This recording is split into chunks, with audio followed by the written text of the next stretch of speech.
Meditasi atau semedi di Komplek Makam Raja-Raja Mataram di Kota Gede, Yogyakarta, diyakini membawa ketenangan batin bagi para peziarah. Memang sulit dinalar, tetapi banyak yang menjalaninya.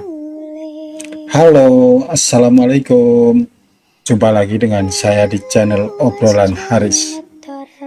Yuk, sekarang kita mengulas mengenai tradisi meditasi atau semedi di Komplek Makam Raja-Raja Mataram di Kota Gede, Yogyakarta. Dalam tradisi Jawa, semedi merupakan ritual untuk memohon petunjuk kepada Tuhan. Bersemedi di suatu tempat yang diyakini memiliki berkat dapat mendekatkan diri kepada dunia batin atau dunia gaib. Sulit dinalar, tetapi faktanya banyak peziarah yang bersemedi di Komplek Makam Raja-Raja Mataram Islam di Kota Gede untuk mendapatkan ketenangan batin. Sebelum membahas soal ritual semedi, saya jelaskan dulu Komplek Pemakaman Raja Mataram Islam.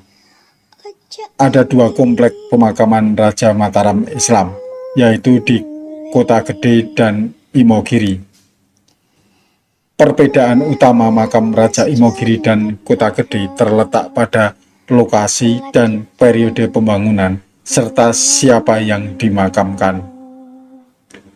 Makam Kota Gede adalah makam awal Raja Mataram yang berlokasi di pusat pemerintahan lama dan dibangun oleh Panembahan Senopati pada akhir abad ke-16, sekitar tahun 1589 Masehi. Sementara itu, makam Imogiri dibangun oleh Sultan Agung setelah pusat kerajaan Mataram dipindah dari Kota Gede dan menjadi tempat peristirahatan Raja-Raja Mataram selanjutnya, seperti Sultan Agung sendiri, Amangkurat II, dan Amangkurat III.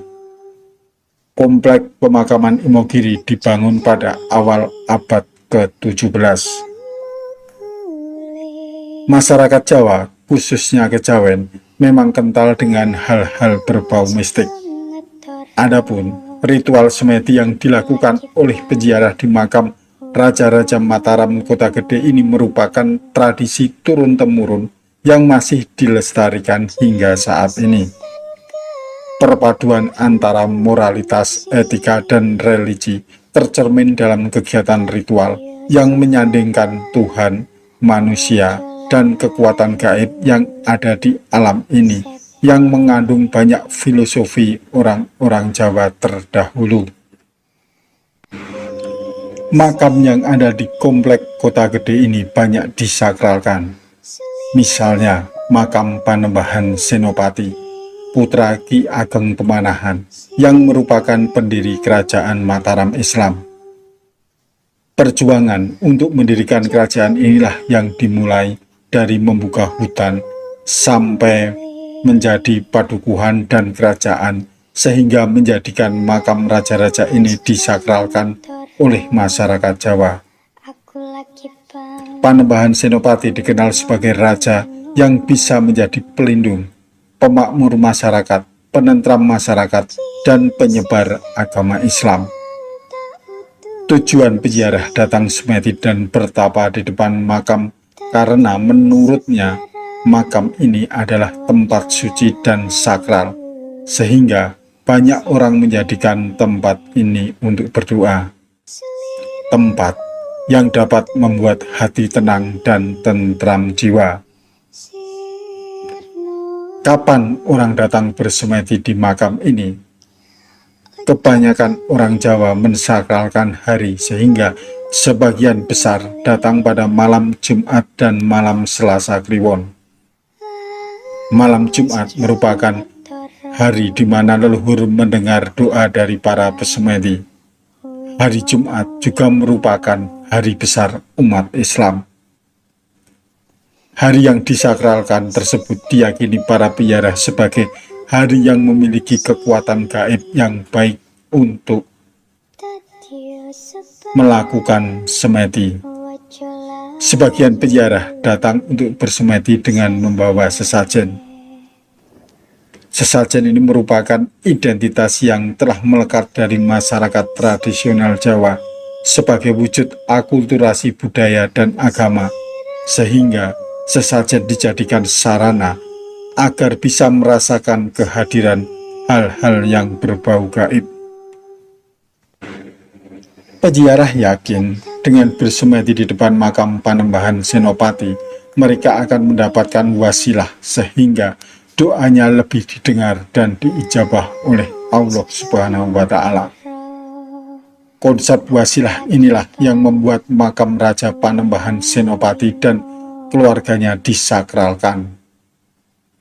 Wasilah atau perantara permohonan doa agar keinginannya terkabul melalui semedi di makam keluarga Raja Panembahan Senopati ini dilakukan para peziarah karena diyakini sebagai kekasih Allah Subhanahu wa Ta'ala.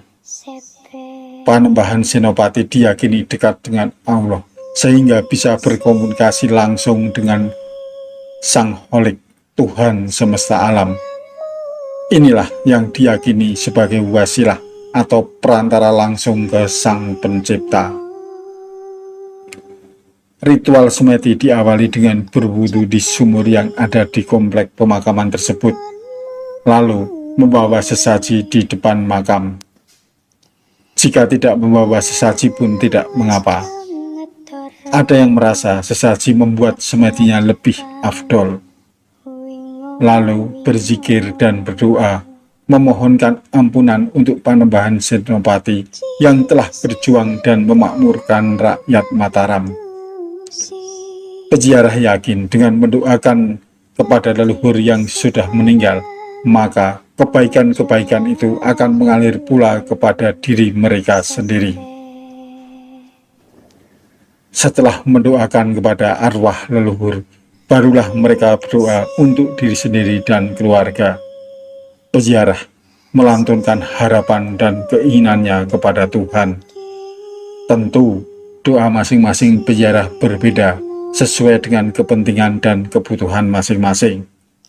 Namun, satu hal yang digarisbawahi, mereka yakin Panembahan Senopati akan membantu agar doa para peziarah ini lebih cepat dikabulkan oleh Tuhan.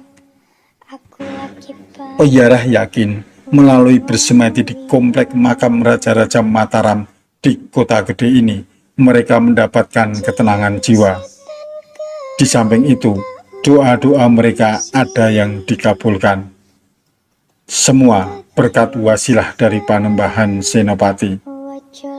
Mungkin banyak yang tidak percaya dengan keyakinan seperti ini, tetapi itulah yang dirasakan oleh para peziarah yang bersemedi di komplek pemakaman tersebut. Hal-hal mistik seperti ini memang sulit dijelaskan melalui ilmu pengetahuan, tetapi dapat dirasakan oleh mereka yang menjalani laku spiritual. Teman-teman, bersemedi adalah warisan nenek moyang, khususnya di Jawa, yang sudah dilakoni secara turun-temurun. Tidak perlu diperdebatkan karena hal ini menyangkut kepercayaan masing-masing. Kita jalani saja ritual sesuai dengan keyakinan dan kepercayaan sendiri-sendiri. Toh, tujuannya sama, yaitu mendapatkan ketenangan batin dan kebahagiaan. Sampai jumpa di episode berikutnya dengan topik yang berbeda. Wassalamualaikum warahmatullahi wabarakatuh.